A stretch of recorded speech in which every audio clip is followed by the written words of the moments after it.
Hello everybody, Phantom139 here, and I'm back with my State of Destiny 2 video series. Thankfully, today's video shouldn't be as terribly long as the last one, since there's a smaller number of topics to it, but nonetheless, I am here to share them as per usual.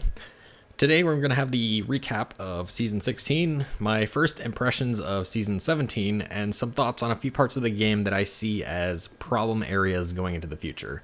So without further ado, let's go ahead and dive right in. We will start with Season 16 final thoughts, Season of the Risen. Like previous years, this season was latched onto the expansion, and unlike previous years, Bungie tried to directly tie in the seasonal story with that of the expansion story to lower the blow of a lighter seasonal content load. So how do they do? Well, let's go over my final ratings for Season of the Risen. We'll start with the story. I'm going to give a 7 out of 10 here for the storyline.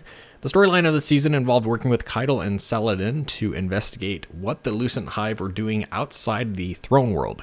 It was discovered that they were planning to take the Scarlet Keep from Xivu Arath's forces and then use a ritual there to bring the throne world into the moon, and then use that throne world base to launch an invasion force to capture Earth and therefore the Traveler.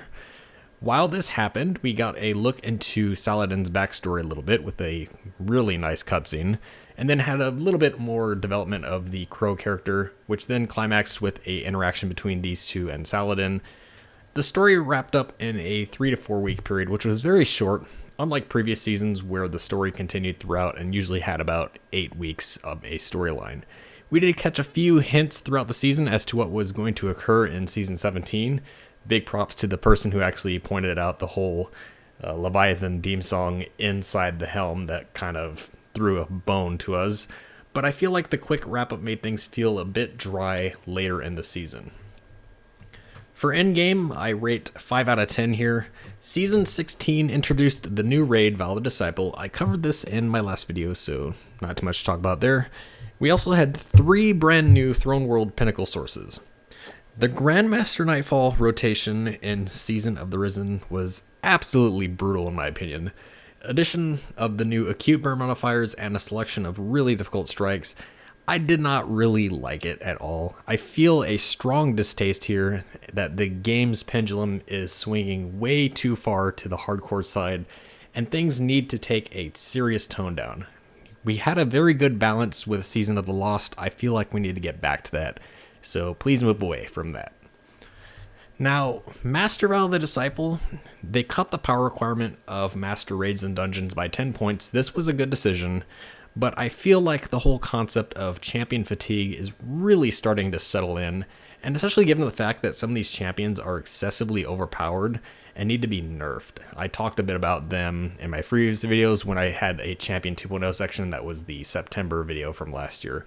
This is mainly dealing with barrier champions and overload champions. Both of them need a serious rework at this point. The artifact got that 2.0 rework that I was looking for in a way. The adjustment now allows all 25 artifact mods to be unlocked, which was a really great change in my opinion. But unfortunately, none of the mods last season really wowed me and actually kind of served to point out some other flaws with the game, specifically looking at suppressing glaive. In the end, things really started to feel repetitive and dull, and I feel like the lack of major innovation is really starting to settle into the game here. For the grind, I rate 6 out of 10. The grind this season got a minor bump with the introduction of the weapon crafting system, although the RNG on acquiring deep sight weapons with very little deterministic paths to obtain them, and by deterministic I mean the guaranteed 2 you get from the raid, the 1 from the season each week. That whole concept of RNG on deep sight is really hurting the experience of using the weapon crafting system. Pinnacle RNG is still absolute garbage, and because the new season deprecated all of your forest Pinnacle sources, we were left with a smaller number of overall sources to obtain Pinnacle gear from. I already mentioned my thoughts on having the first 20 points of powerful gear wiped by the Legendary campaign, which was great, but the Pinnacle leveling experience is just broken at this point and is in desperate need of a full rehash. I've covered this in many videos, and it is beyond time to get that done. For exotics, I do rate a little higher this season with the 7 out of 10. And honestly, it's because there was no Warlock shafting armor pieces to hit you with this time, since you didn't tie them to the season. Season 16, we had 2 exotic weapons and no new armor pieces. Those were all tied to the expansion. So Bungie, saved yourself the Warlock shaft points here.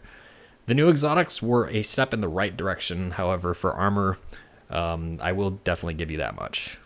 For the weapons, we had Grand Overture and Dead Messenger. Now, Grand Overture is another enemy weapon turned into an exotic weapon, and I will always be a fan of that happening. Even more so when we actually got 2 of them in one, with the Arc Slug Cannon and the Colossus Missile Swarm all in one. This thing is an absolute blast to play with, and definitely hit the mark there. Dead Messenger, on the other hand, it's a meh. It's a wave frame that fires a W pattern and can swap elements. The Catalyst gives it Turnabout, which is a new perk that grants Overshield on matching shield break. It feels a bit niche for me, and it feels like it's lacking that punching power to be useful, but I do digress. Not everything can be great, so I'm not really sure what I can say other than that, and it's not really something that floats my boat. For gameplay, I give you marks of 7 out of 10 here. The overall gameplay I did touch on in my last video, so I won't really spend too much time here. Bungie still needs to do a bit more work for glaives now that the seasonal mods from Season of the Riven are dropping off, and the power of them feels weak, especially since most enemy melee attacks do much higher damage against you. Void 3.0 in the grand scheme of things landed fairly well, although my main feedback is that I think the lack of a 4th aspect to match stasis really hurted it. In addition, why are we losing melee options on some classes and not on others? I'm mainly talking about Warlocks here. Feels like we're really losing things instead of getting things. Event points. I already talked about what was going to happen here, and this should come as no surprise to you. Bungie, 3 out of 10. I lamented. See what I did there? Against Guardian Games since the inception of it. This is an absolutely stupid idea for an event. It needs to be scrapped. Big whoop, Warlocks won. This was evident from the beginning that this was going to happen, because Bungie had to, once again, adjust the scoring to make it fair. Bungie, if you need to adjust the scoring of your competition, it's broken. The end. Trash Guardian Games, do not bring it back ever again. So, adding it all up, Season of the Risen, I rate 5 out of 10 for the final rating. So Season of the Risen lands higher than the other 2 expansion seasons I've rated before, but Bungie still has to sort out the whole separating the season and the expansion side of things. I feel like the abridged seasonal story, along with the weak endgame, removal of numerous pinnacle sources, and Guardian Games, did nothing to help this season in my eyes. I'd say it was better in regards to other expansion seasons, but the whole scheme of seasons since Shadowkeep, this one was average at best, so not really hitting my marks there. So that's all I've got on Season of the Risen, so let's shift gears now and move into Season of the Haunted initial impressions. Coming off Season of the Risen and now moving into Season of the Haunted, how are things looking in my opinion? Story-wise, the Leviathan has returned, albeit it has been infested by the Egregore, just like the Glycon was from Presage last year. The Leviathan is interacting with the Pyramid ship on the moon, and now the Nightmares have infected the ship. Content-wise, we have an abridged version of the Leviathan as a small-scale patrol zone. So we have the Castellum, the Royal Pools, and the Pleasure Gardens. Within this new zone, there is a new public event, which is the primary focus of this season within the Castellum, and a weekly story mission, Sever. The story does seem to be taking more of a center stage this time around, and it is really a much needed push to the front, but I feel like perhaps in doing so, they may have skewed the scales a bit too far away from their gameplay focus, which is where they still need some more work. While the new public event is a nice touch, it runs out of its luster very quickly, and the repetition from this event becomes very evident, and the whole experience becomes dull.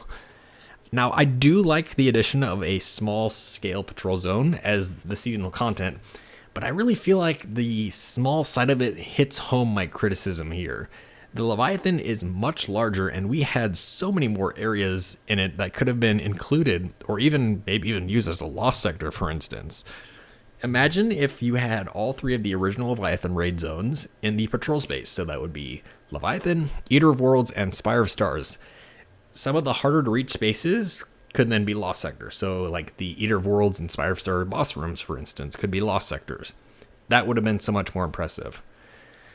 This season so far feels even more so like a glorified bounty simulator, and we really need to get away from the whole concept of bounty simulator. I'm going to have a bit on this later. The scythe is a little nice touch. However, like other relic items, it feels very contained. Perhaps my wish is one day these relic weapons can be transformed into exotic weapons via some end of season quest that ties in the whole season together. But this will likely just fade away once the season ends and we'll never hear from it again.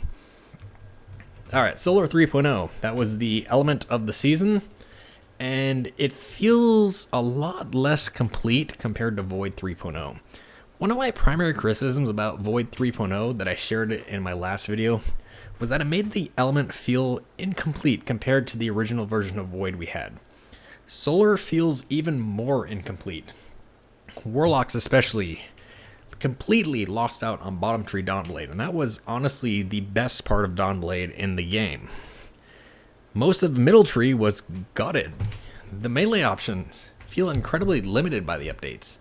I feel like Warlocks have so much less to offer here compared to the other two classes. Titans also lost a lot of potential from their Sunspot ability combos, although to a lot less of an extent compared to Warlocks. Out of the three classes, Hunters felt the most complete with the extra additions, and I feel like this happened because of the poor reception that Sandbox got from Hunter mains with Void 3.0, but gutting the other two classes just to get one right is not the answer here, Bungie. I get the criticism from players, and trust me, I do agree that it was shipped very weak, and even after Week 3's update to them, they're still really weak. Warlocks still need a lot more love on the Solar. There is a lot of work needed to get things to a better spot. However, the big picture here is something we need to remember. The overall benefit of moving all of the light subclasses to aspects and fragments is that we no longer need to rework entire trees whenever we want to add to a class. If you want to add to a class an aspect and fragments, you just need to make a new aspect or a new fragment. On the old system, there was no room for introductions, and any kind of adjustment needed to consider the entire tree at the same time. This was honestly the last big failure of Vanilla D2 that needed to be removed, and thankfully it has been done. So my main mindset that I want to share with everybody here is that for Solar, there's going to be some short-term pains that we will need to endure. Solar's in a bad spot now, but the longer-term picture is that the introduction of additional aspects and fragments and maybe even abilities down the road is something that can be much easier to do on the new system, and something I feel like will more than likely happen at some point. Next up, we had a revamp of Iron Banner this season. Instead of having it 3 to 4 times, which is a once a month thing, Iron Banner is now 2 times in the season. It is now considered a seasonal event. We also had a rework to the rank and reward system and saw the return of the Rift mode. Let's talk about the event as a whole, and I'm going to start with my criticisms. Now, matchmaking. Matchmaking in Destiny needs a serious look over. This game needs to have something done at this point because what is in place is just not working. As I mentioned before, if I'm reporting someone, Bungie, for suspected cheating, the last thing I want to see is that same player in my next match doing the same things again that I reported them for in the match prior. Fix this. In terms of Rift, I think my feedback boils down to a few subpoints. First, I think the game drags on a bit too long sometimes. I think reducing to 3 dunks would be the play here. Respawn timers also are too long. I think that taking players out of the action for 10 seconds plus the additional time they have to get back into action just doesn't work. I'd reduce it to 6 to 7 seconds without a revive and then 10 seconds with a revive. So what I mean by that is you can respawn after 6 seconds and then after 10 seconds you just auto respawn. Heavy ammo, I feel like needs an adjustment here. I think snowballing from this is currently way too easy to do. Heavy ammo should spawn at the same time as the spark, and it should spawn on the opposite end of the spark, not where the spark spawns and then heavy ammo spawns afterwards, because usually what happens is the team that gets the spark can then just run over and get heavy ammo, and then all of a sudden they've got both the spark and heavy ammo, and things just snowball over there. The intermission with the whole black screen reset is kind of a nice thing to the game mode. I think it's a fair balance effect, but the whole black screen itself just kind of takes players out of the action. It just doesn't feel like it's a fluid part of the game. I would rather you make it just a simple transmat effect that warps you back to your spawn, and don't black screen everybody, just warp people back until everyone's respawned all set to go. So that's what I think about Rift. Next up, I want to talk about the rank system. I feel like the rank system is still too much. You really need to pull back on these huge time commitments, especially given the highly time-limited nature of Iron Banner in general. Now, the first week, we actually had you give us an additional ×2 modifier to the event, where you could get about 600 points per game. Honestly, Bungie, I feel like 600 points per game is where things should be normally. Not the 300 without the multiplier, which is what we're going to see next time around. And that just feels like it drags on way too long. Additionally, the reduction in rep you gain for losing, I feel like is unacceptable given the state of matchmaking. It should be the same point gain for win or loss. Keep win requirements to triumphs alone. Finally, for the pinnacles, I would reduce the number of games for those challenges back to the old quest system's 12 game maximum. Having to play 18 games on all 3 characters for a mode that a lot of people are not really enjoying is, you can see where I'm going here. Please move things back to 3, 6, 9, 12, or even just mix it up and have some other alternate daily objectives. Finally, Season of the Haunted introduced the first of the 2 new dungeons we're getting this year, which is Duality. My thoughts on this piece of content, it boils down to that it's a fantastic team experience, but a terrible solo experience. Now, one thing I think that all previous dungeons have done very well beforehand is that it seems challenging from a group perspective, but there is always a clear path for the solo player to accomplish the feat of the solo clear. Given the very large number of strong minor adds, so legionaries and centurions in this dungeon, the large number of occurrences of physics-inducing kills, and very tight timers in some encounters, I really feel like the balance for solos this time was not considered, and I think that Duality needs a solid look over here. Personally, I feel like the first and second encounters needs to have the number of legionaries reduced. There are just far too many of them in the room. The third encounter needs to have something done about the snipers having 100% accuracy at times, and the incendiaries being able to knock you off the map immediately upon arriving in the room. That needs to stop. The war beasts are also creating occurrences where they can pile on you and you lose your jump charges entirely and game over at that point. There's also some bugs with the bells. Sometimes you can use a bell and it'll just straight up kill you even though you're inside the radius. Additionally, I think they should only be triggered by projectile damage. Explosions such as shield breaks, chain reaction, so on and so forth should not trigger the bells. Finally, all those physics stuff I talk about, they need to be addressed. There are numerous cases where things are just completely outlandish here. The slide is just booping you into oblivion. Bosses throwing you into walls or off the map. That just doesn't make things fun.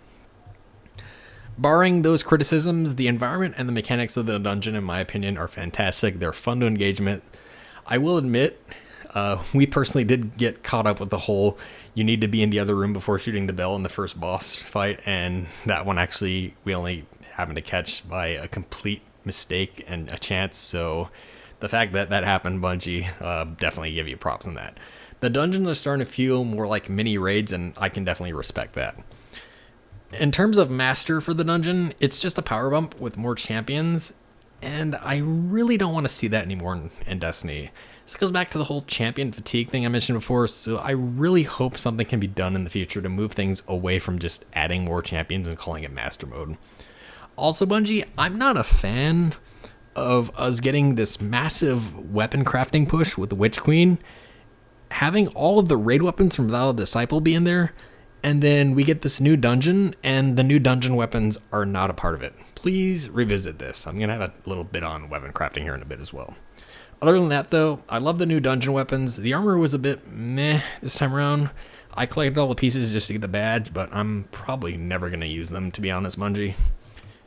For the exotic Heart Shadow, it's another one of those exotics that is a cool concept on paper, but executed exceptionally terribly. It is basically a sword that lets you fire off a handheld supernova with the projectiles that then track targets. It has the same range as handheld supernova, and then using the ability makes you invisible for a few seconds. The projectiles do weaken the target if you strike from invisibility, but honestly, this just lies with three problems here. First and foremost, I can get a much more powerful debuff with Divinity, which is an energy weapon. Or if I want to use Tractor Cannon, that's even better. Second up, you need to be stupidly close to the target, which means you'll get nailed immediately after you strike the target, or in some cases you won't even be able to hit the target. And then finally, Bungie hits a sword in a meta that favors things like linear fusion rifles and rocket launchers right now. This goes back to the same discussion I had earlier that not every exotic can be great, but there really are just some cases where things just completely miss the bar, and this is one of them. This is now the second piece of in-game content we've gotten this year where the trophy item is going to be thrown in the bin because it's essentially useless. This and Collective Obligation need to be buffed ASAP, Bungie. So that's all I've got right now for Season of the Haunted. I say this one's definitely on the right track to be higher than Season of the Risen, but at least from the current trajectory that I'm feeling here, I'm not really feeling like it's going to be as good as Season of the Chosen or Season of the Splicer from last year, which is where I feel seasons should be. Alright, for the rest of the video today, I want to talk about some of the problem areas that are facing Destiny right now. These are issues that I feel like are dragging the overall game to a point of stagnation. And by this I mean that in the future, these issues could lead players to just not want to engage with the game even if you have a big content release because the overall state of the game is just stale or not fun. I've talked about a lot of these issues before, but I really want to drive home some of these points today and explain why a design paradigm change is necessary. So what is the biggest stagnation problem facing Destiny 2 right now? That is going to be the seasonal power grind, specifically Pinnacle Power, weekly lockouts, and RNG. Now I'm going to preface immediately by saying I am not against power levels in Destiny, and I think the people who are in the remove power levels boat are completely out of their minds and have no idea how an RPG game works. Now we need the concept of power levels in the game, but attaining them right now is flawed and needs a real adjustment. So at the start of a season, the Pinnacle cap is moved up by 10 points, sometimes higher if it's a new expansion. And players are forced to once again move into gear grind mode where they need to repeat what they did in the season before. Now this takes them immediately out of the end game and moves them back into playlist activities and in some cases things that they don't really want to do. At the start of every season, Pinnacle sources are shifted. Many old sources are retired in favor of new sources. More often than not, however, this leads to a net reduction of sources of Pinnacle gear for players to engage with. This has the effect of killing the desire to play old content in the game. For example, if you go to Varix right now, the Sabotage nodes still say Pinnacle Europa Power, but not one thing on Europa grants Pinnacle rewards. This in turn leads to a significant reduction in the number of players who engage with older pieces of content because they just don't make any forward progress on their characters by playing this content. So people who start Destiny 2 later on or want to engage with some of the legacy content will find it harder to get others to tag along because the notion of this doesn't help me sets in and then nobody wants to do it. This is further augmented by weekly lockouts and RNG on drops. By having a limited number of locations which players can earn rewards, they are effectively forced into certain activities, and in some cases, like Gambit or Crucible, they are things that people just don't want to engage with to be able to earn progress. The perspective of a weekly lockout does nothing for the game at this point in time. There is no reason to gate players from earning power levels. There really isn't. Now, I can understand wanting to keep players engaged, and the whole thought of if they hit max power, they think, I'm done, is a way to keep people from being done. But honestly, for a lot of people, hitting max power just puts them back to where they were, which is playing in the in-game again. They have to be at max power to engage with the in-game, and getting those in-game levels as quickly as possible is something that people want to do. RNG throws another problem on top of things, because there are numerous cases where all of a sudden you need one specific item to level up, and oh look, your past 3 pinnacle sources were repeats. Therefore, your forward progress is canceled. For the first week of the season, it was discovered that the master mode of the new dungeon was bugged, and it was rewarding additional pinnacles. And you know what, Bungie? This was perfect. It was perfectly acceptable in my eyes because it was the hardest piece of content in the game at the time. It was 1590 power. You know how many people were actually at 1580 at the time? Not many. It was going into this piece of content significantly underleveled. It took time to successfully learn how to complete it and then actually complete it. But then you had RNG on top of that, and this was fine in this case because there was no limit to the amount of pinnacles you could get. Players were really happy with this, Bungie, but instead of accepting this as a way forward, you fixed it immediately because people can't be happy with leveling up immediately. We can't allow this to happen. I've said this so many times before, Bungie, but the stringent behavior towards pinnacle power needs to end. This is only going to lead to stagnation of the title. People are just not going to want to play anymore because they are tired of having to do this every season and being limited by RNG and weekly lockouts. The weekly raid rotator was a step in the right direction, Bungie, but I really think you can go further here. So what do I want to see for pinnacles going forward? I think you need to take the bug and re-implement it into the game, but extend this to raids and dungeons. So master raids and dungeons, no weekly lockouts for pinnacles. So you can go into them and get as many pinnacles as you want. I would change it so all weekly rotator encounters give a +1 pinnacle, and then the completion challenge gives a +2 drop. You can retain the lockout for those, but if you're gonna do that, you need to fix RNG. And by this, what I mean you have to do is you need to have a knockout list on all lockout sources. So the next drop is always in the slot with the lowest power if available. Fix this and you will fix the potential largest source of stagnation in the game. Next up, we're going to go straight on with legacy content and the tie-in to weapon crafting.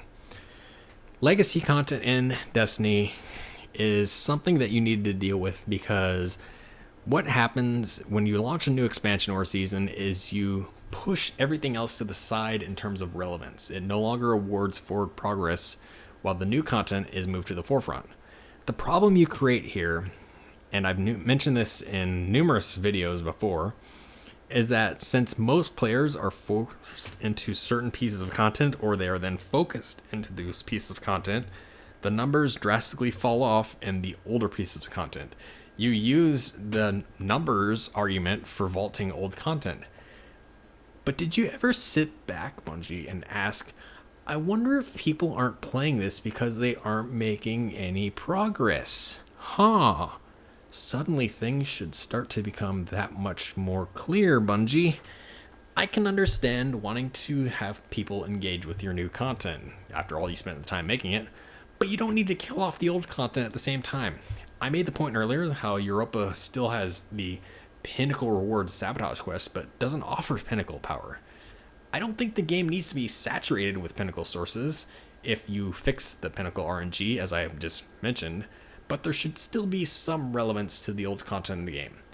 And this is where I think you can take the weapon crafting system that you spent so much time building and use this as a way to fix legacy content.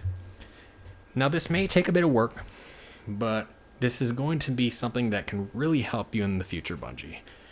Imagine if you were able to go to Suverix right now, and instead of having those Pinnacle Power Europa nodes, you then had Deep Sight weapon nodes. And then once you got those nodes, you can then find Deep Sight variants of Europa weapons and unlock the crafting patterns.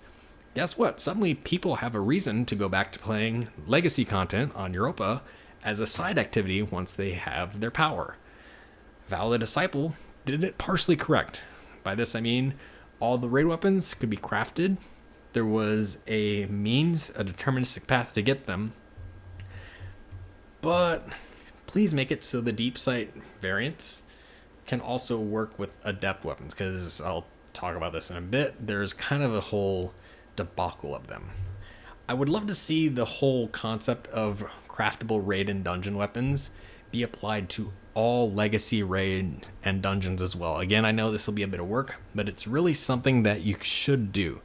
And this can also tie into the whole weekly rotator by making it so the Deep Sight weapons only drop when it's the weekly featured raid. This would focus the raid for the Pinnacle sources and also a Deep Sight hunt, which would really drive player engagement in those pieces of content. Now, as I mentioned, I think the only failure for Val the Disciple was the Adept/Crafted debacle, where Adepts only offered you a very minor stat bump, while Crafted offered enhanced perks. I'd rather not deal with this concept of having to choose, but I think what you should do is just make it so if you're going to have Adept weapons, just make it so if you do enough Master Clears, it just replaces the standard recipe with Adept recipes.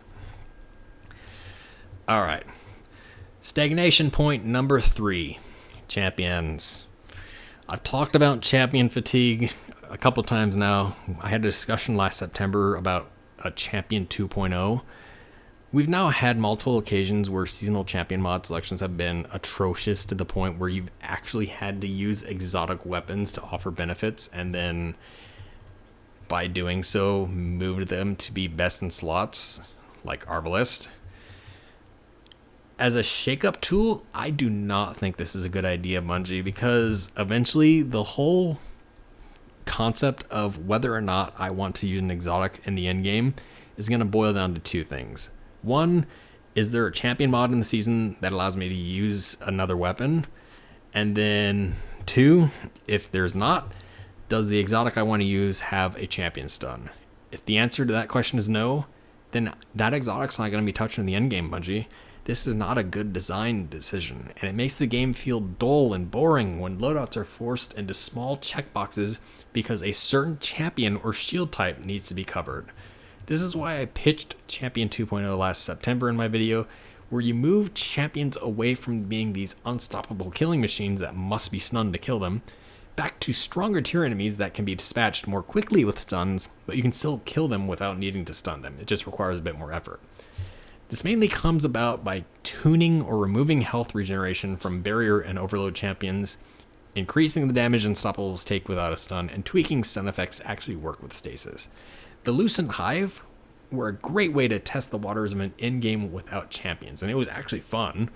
Lightblade Grandmaster was the only pain in the ass because of champions and the acute burn, but it's something I really think you should expand upon. I think the big thing, though, is moving away from making difficulty in the game come from the addition of champions. Champions should be a tool in your box, but they need to be more counterable without requiring forced loadouts. We already had the concept of forced loadouts before. People universally hated it. Remember Prestige Eater of World and Prestige Spars? We hated curated loadouts. Do not bring it back. Please do away with it and fix champions. Let's get things back on track. Alright, next up, bounties. XP gains.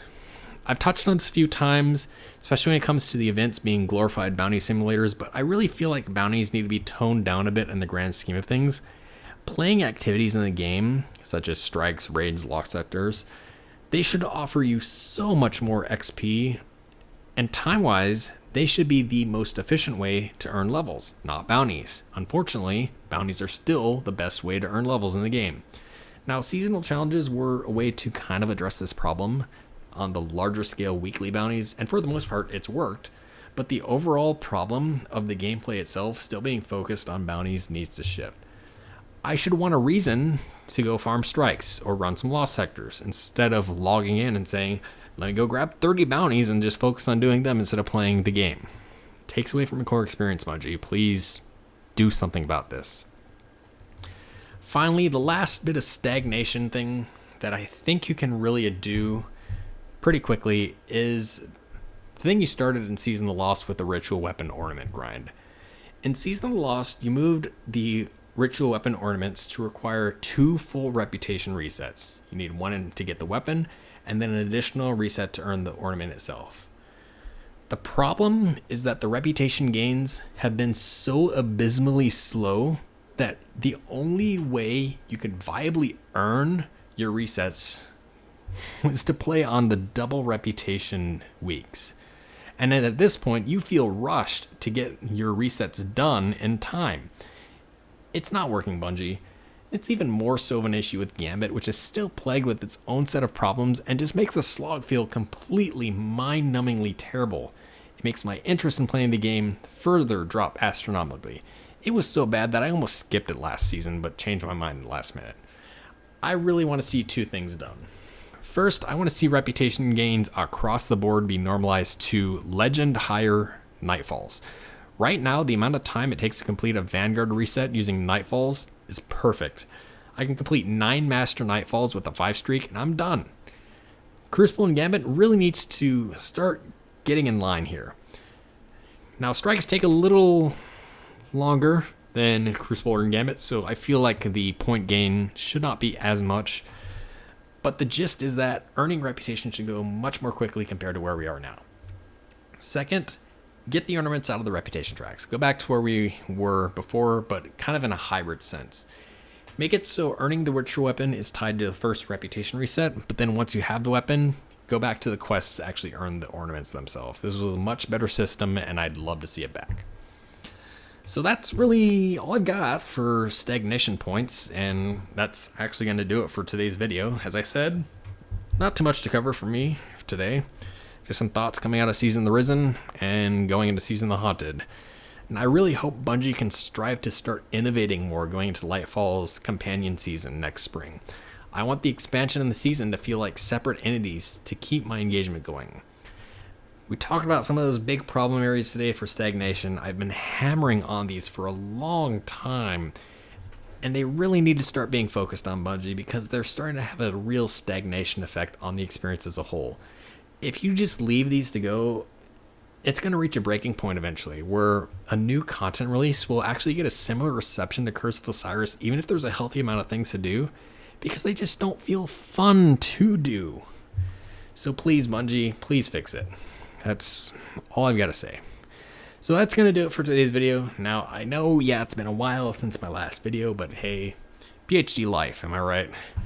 I've got a duality video coming in the near future, since it is a new dungeon, and you all know what that means. And I've got the rest of the footage for the Kingdoms 2 Crown series from last November with Zeke. Again, I've got the footage, just need to edit it when I get some free time. Next State of Destiny video will land in September, once we get Season 18. Otherwise, that's gonna do it for today. Thank you for sticking around, and I'll see you all next time.